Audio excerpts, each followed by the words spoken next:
Luke 13, 22 through 24 is a pretty scary verse, is it not?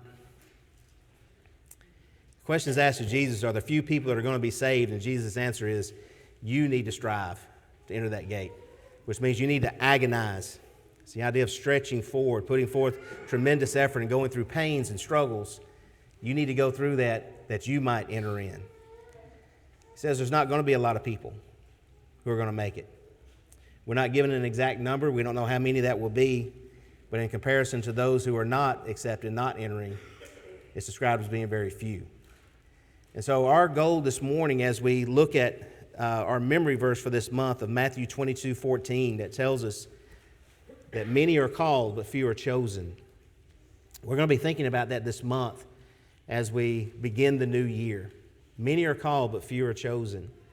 Now, the reason we want to engage in so many Bible studies, the reason that we want to invite so many people is because we want to let that call be heard by as many people as we possibly can, because we know that few are actually going to be chosen.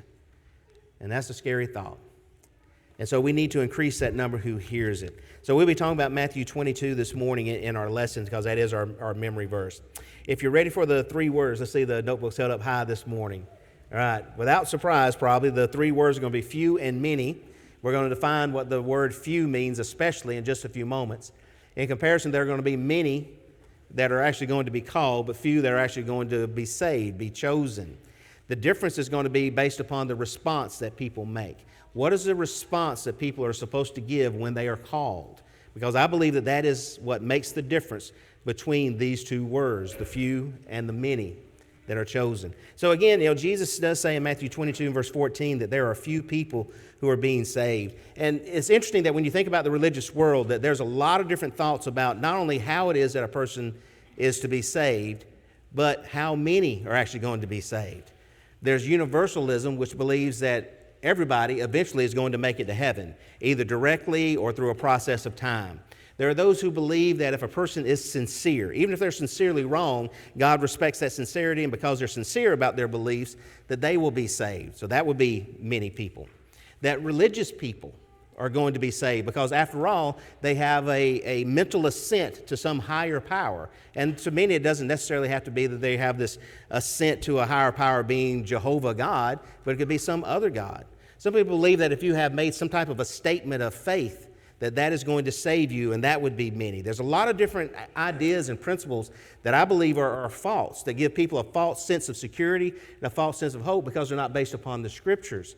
But all of these are, I believe, formed in such a way that it makes many believe that they are saved, and that very few would be striving to enter in through a very narrow gate where the road is difficult and hard, because many are going to be saved.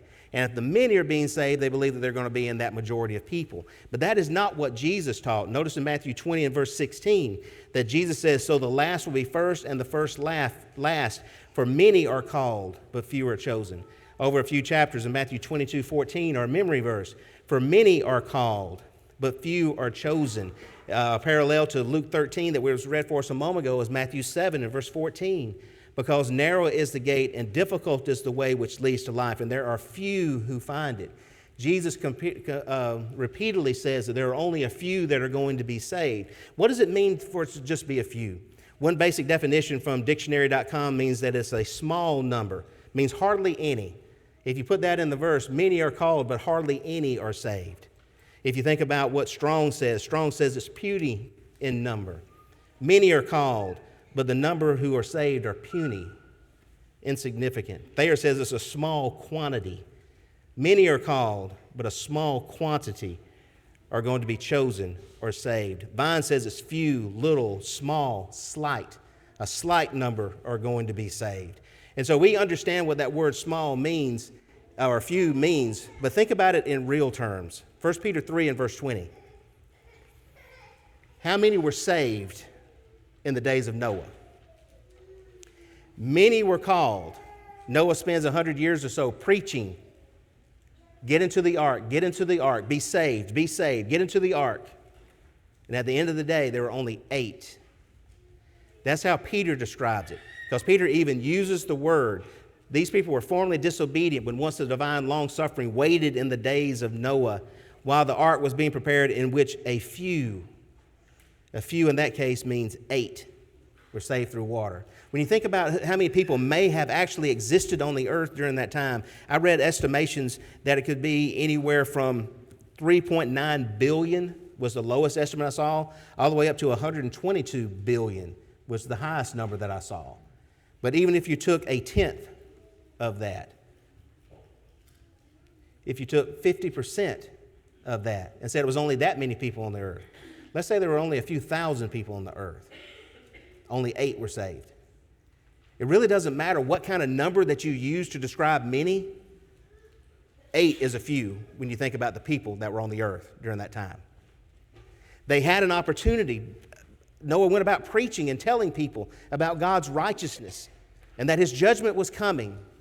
But it was only 8 who took it serious enough to get into the ark, and that being his family and his family alone. Let's think about a few others. What about Sodom and Gomorrah? How many people were saved from Sodom and Gomorrah? 2 great cities. How many were saved? Many were called, but few were chosen. At the end of the day, there were only 3. Remember that when Abraham talks to God about Sodom and Gomorrah, he begins talking about this bigger number of people, and then he gets down to just 10. If there's 10 righteous people in the city, will you still destroy the city? And God says, even if there's 10 righteous people, just that few number, that very, very small, insignificant number between these 2 cities, and it's not just the 2 cities, but the plains around them as well that ends up being destroyed. If there's just 10, will you save them? And God says, I won't destroy them for the sake of the 10. And at the end of the day, there's 4 that leave the city. And even among the 4 that leave the city, not all of them make it, because Lot's wife turns around and is turned into a pillar of salt. Only 3. What about, you think about Jericho? How many people were saved in Jericho? That great walled city, this great place that would seem impregnable. How many people were saved? We know that it was just one family, really. It was just only Rahab and her family. They're the only ones who are saved in that huge city. You think about the day of Pentecost as well. The day of Pentecost, there may have been upwards of over 1 million people in Jerusalem on the day of Pentecost. And when Peter preached that sermon, there were great multitudes of people who heard it. But at the end of the day, on that particular day, there were 3,000 souls. In comparison to 1 million, that's 0.003 or 0.0003. Ask a mathematician, I don't know. It's a small number. We're astonished, though. 3,000 people were saved. That's a small number. That's a few. That's puny. That's insignificant as far as numbers are concerned. And so what Jesus is going to be teaching when he uses this statement that many are called but few are chosen is that we need to understand what makes the difference between the two. And so what Jesus does in Matthew 22 is he tells this story of the wedding feast. But before we actually get to the wedding feast parable, I want us to back up just a couple of chapters. Go in your Bibles to Matthew chapter 21. Remember, this is toward the end of Jesus' life. And as there's more and more animosity that is growing toward him, he's being challenged on many fronts. And in Matthew chapter 21, after he comes into the city in what's commonly referred to as this triumphant entry back into Jerusalem, he goes in and for a second time he cleanses the temple of all the money changers and the things that are being sold that had made it a den of thieves, as Jesus talks about. So in verse 23, they come to him, the chief priests and the elders, and they confront Jesus about his teaching. And they ask him some questions that are some good, valid questions, but they're doing it that they might confront him and overthrow him. They ask him, by what authority are you doing these things, and who was it that gave you that authority? Those are 2 very, very good questions. But Jesus knows where their heart's at, so he returns a question to them. He says, I'm going to ask you a question, and if you answer it correctly, then I'll answer your question. The baptism of John, where was it from? Was it from heaven or was it from men? And you remember that they talked to one another, and they would not answer. They refused to answer because they know that if it came from God, they had an obligation toward it. But if they said that John was someone that was not a prophet, then the people regard him as a prophet, and they would be in trouble with the crowds. And so they refused to answer. Jesus refused to answer them. And so what he does then is he kind of answers the question in the form of parables. He tells the parable of the wicked vine dressers in verses 33 through the end of the chapter, or first rather, verses 28 through 32, he tells the story this parable of the two sons. That the father goes to one son and he says, go and work in my field today. And he says, I will not, in verse 29. But afterward he regrets it and he comes back. He goes to the second son and he says, likewise. And he says, I go, sir, but he didn't go. He says, which one did the will of the Father? Obviously, it was the one that both of them were called, but only one of them actually did the will of the Father. It's the one that at the beginning said, I'm not going to go, even though he was called, but he regretted it, and then he did eventually answer the call. Then he tells the story, this parable of the wicked vine dressers in 33 through the end of the chapter, that he compares the kingdom of God as a man who gives his field over to these people who are supposed to watch for it. And when it's time to come back and to reap the profits of the labors that were done there, they decide we're not going to give it to them. And so the ones that are sent to them, they treat them spitefully, they use them, they abuse them. And then finally the man says, well, I'm going to send my son. If I send my son, they'll respect him. But they didn't. They took him outside and they killed him. And so Jesus asked the question, so what do you think ought to be done to these people? Well, they said you ought to burn down their cities. You ought to destroy them. But then at the end of the chapter, you understand that Jesus was talking about them. Look at verses 45 and 46.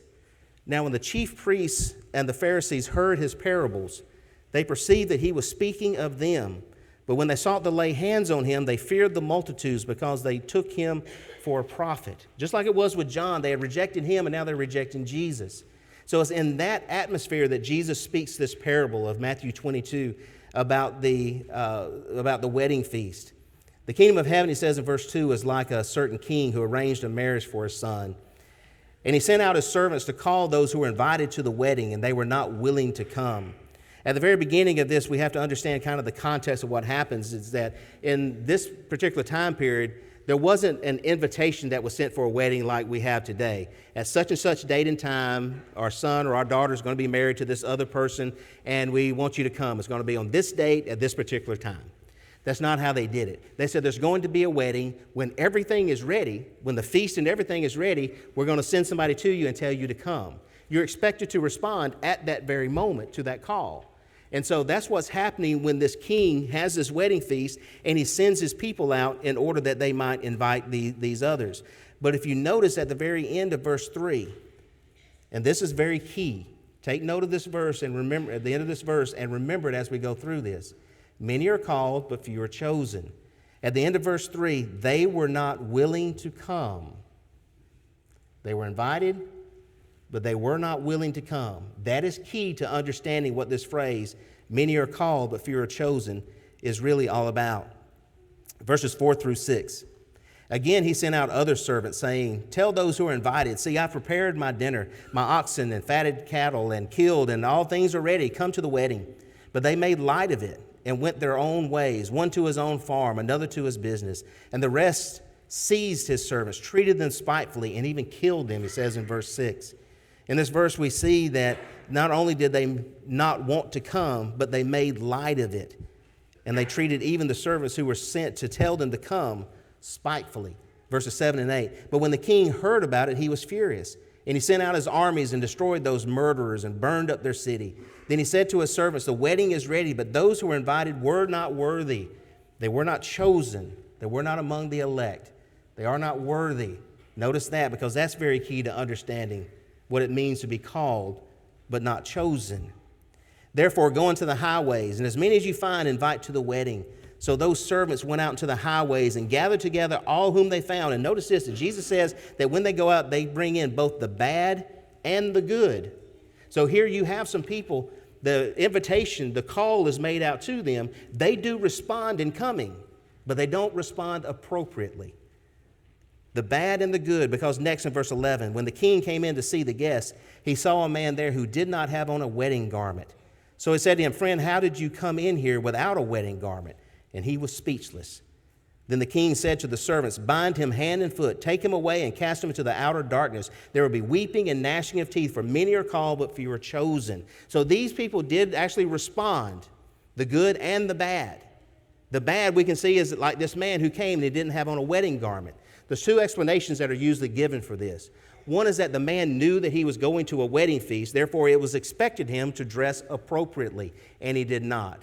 The other is that during this time period, these hosts of the banquets and these types of feasts would provide a garment to the guest. And so he had no excuse to not be wearing a wedding garment because one was provided for him. I think the second one kind of fits with the context, but either one of them work for the illustrations being made. It's much like when we think about coming to Christ, that there are some people who are willing to come to Christ, but they're not willing to put on Christ. In other words, they're willing to say that they're followers of Christ. They're willing to take part in all the blessings that would be among the people of God, but they're not willing to be baptized that they might have that wedding garment, have Christ placed upon them. There's no excuse for it because you know when you come to Christ that that's expected of you. Also, God is the one who has provided this for you. So you have no excuse to not be able to put it on because God has provided it. Again, both illustrations fit for the summary that's given. And so what does it mean to be called? When we think about called, the word itself means invited or appointed. And we're going to look more at this tonight as well when we talk about being called Christians. This phrase, this word, is a common phrase. It's one that you could say that anybody who called something to them or called something by a certain name, it would be a very common phrase. However, this phrase is only used 9 times in the New Testament. It's only used 9 times in the New Testament. And every time it's referring to and referencing God either calling something by a certain name or calling something to respond to him. That's the only way it's used in the New Testament. And so in this parable, it becomes very clear that the one who is giving this invitation would be God. And he's been calling the Jews for all this time to come to him and to follow him and to be with him. The many are those who are called and invited to enter into the kingdom of heaven. That it's not about a feast. But when you go back to verse 2, you see that Jesus says that the kingdom of heaven is like, that everybody has this opportunity to come. The Jews who were the first to receive the invitation refused it. They even killed the son. But the chosen, the ones who are actually picked out or selected, this is the term that is often translated elected. Eklektos is the word, the Greek word that is used. And you can hear that selected, elected in that word that's being used there. The ones who are chosen, picked out, elected, or selected for the kingdom of heaven are the few who appropriately respond to the invitation. And notice that it was not just by showing up, but it was by also putting on the wedding garment that was appropriate for them to wear. So how can we be both the called and the chosen? Not one or the other, but to be both. 2 Thessalonians chapter 2, verses 13 and 14. Paul says, "But we are bound to give thanks to God always for you, brethren, beloved by the Lord, because God from the beginning," notice this, "God from the beginning chose you for salvation through sanctification by the Spirit and belief in the truth, to which he called you by our gospel for the obtaining of the glory of our Lord." That idea that he says there, God from the beginning chose you. Well, how did God choose you? That's what he explains as you go through the verse. He chooses you because he called you by the gospel. You responded to it by belief in the truth. You see that what Paul is telling them is that many are called by the gospel. But I'm thankful for you because the way in which God has chosen from the beginning of time is that if you believe and respond to him in truth, you're going to be sanctified. We can see this in practical terms with a verse that we know very well when we think about Mark 16, 15 and 16. And it's illustrated so very well in a short verse. Mark 16, 15 and 16, he said to them, "Go into all the world and preach the gospel to every creature. He who believes and is baptized will be saved, but he who does not believe will be condemned." So if I were to ask you, what is the many? What is the call that's given? And you see it very easily that it's about preaching the gospel to every creature, that many are going to be among those who are called. When you think about the chosen, obviously the chosen are going to be those who will be saved. These are the ones who are chosen. What makes the difference between the two?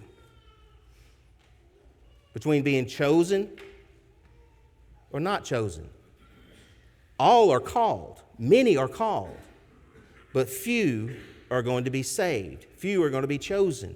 The difference is the way in which they respond. Those who respond by believing and being baptized, those are the ones who make that appropriate response. The ones who make the inappropriate response are the ones who do not believe, and therefore they're going to be condemned as a result. The thing that Jesus is talking about is a simple principle. But what's interesting about it is Calvinism would have us believe that there are few who are called, and all of the called are chosen. It's the exact opposite of what Jesus is teaching. And what is very interesting about this, and something that I would ask you to keep in mind as we engage in studies with others, I've been listening to a lot of debates recently about Calvinism, not from members of the Lord's body refuting Calvinism, but actually Calvinism is having a dissension and split amongst themselves right now. There are not very many of those that I've encountered over the past several years who are what we would call the 5 tenets, hardcore, absolute Calvinistic beliefs of the acronym TULIP. But many of them are refuting many of those tenets and their absolutism by using scriptures, the same scriptures that we have been using for years to refute Calvinism. And I think that's a very good sign in a lot of ways. They're still ignoring a few things, and they're still getting a few things wrong, but many of them are on the right track with the way in which they're thinking. This verse right here teaches us that many are called, but few are chosen. The Calvinist believes that few are called, and every one of the called are then among the chosen. And those are the only ones who are called. Not many, but only few. It's the exact opposite.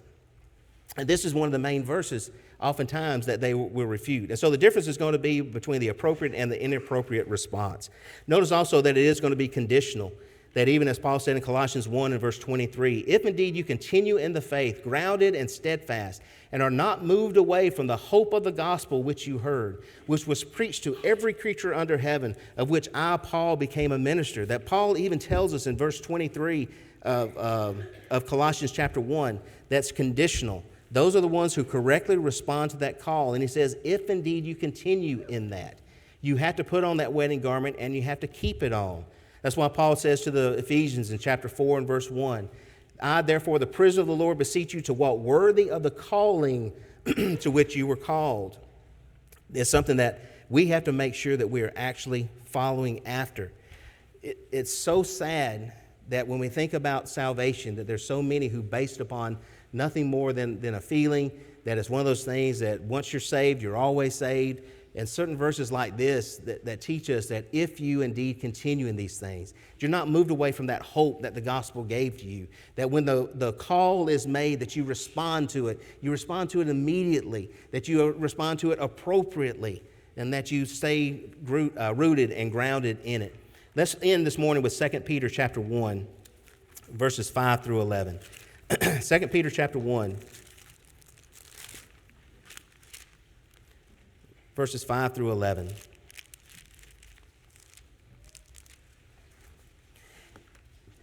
Now, I want you to first look at verse 10. Because both of our terms, called and chosen, or called and elected, are used in verse 10. Therefore, brethren, be even more diligent to make your call and election, your call and being chosen, sure. For if you do these things, you will never stumble. What were the things that he's talking about? That you back up to verse 5, that you add to your faith virtue, to virtue knowledge. And as he begins this list, he says that you're supposed to give all diligence to this. When you are called, this is the appropriate response to you being chosen. This is the appropriate response so that you might be among the chosen and make your calling and election sure. You add to your faith virtue. To virtue, you add knowledge. To knowledge, self-control. To self-control, perseverance. And to perseverance, godliness. To godliness, brotherly kindness. And to brotherly kindness, love. And then in verse 8, for if these things are yours and abound. In other words, you can't sit still. You are supposed to be growing. You have a responsibility. You will neither be barren nor unfruitful in the knowledge of our Lord Jesus Christ. The one who lacks these things, in verse 9, Peter says that they are short-sighted, even to blindness, and has forgotten that he was cleansed from his old sins. The way, again, that the Calvinist has it is that you were chosen, then you were called. The Bible says you are called and you're chosen if you respond correctly. That's the order of the Scriptures.